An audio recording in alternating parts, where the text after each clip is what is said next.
Hey everyone! Today we're playing with mason stains and marbling. The base clay I'm using is porcelain because, much like painting a wall in your house, you want to start with white so your colors stay true, and of course I'd suggest making a little test tile with your clay and the percentage of mason stain you'll be using just to make sure that you know what the color will be. I'm aiming for pastels today, so I only used 1% of each in this video. I'm using the brand Mason Stain in 6020 and 6030 for an orange and a pink, and this is on my PSH 910 porcelain clay.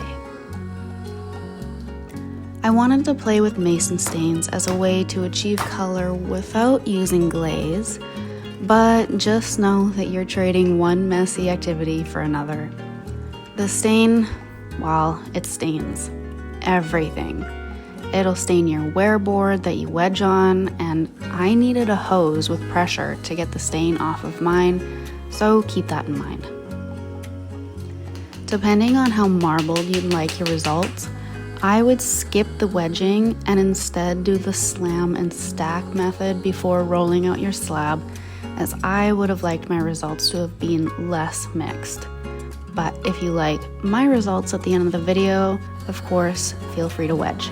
Another tip for attaching pieces on marbled clay would be to use straight vinegar instead of slip.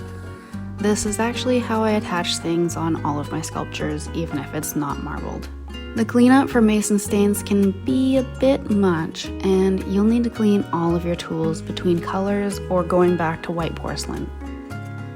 It's not a lot of fun when you try to make something white porcelain after this and you get it out of the glaze firing, and lo and behold, it's not white.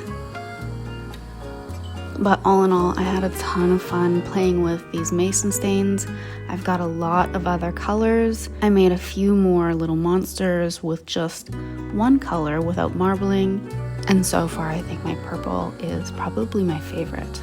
Let us know in the comments if you've tried to make anything with mason stain and what your experience was.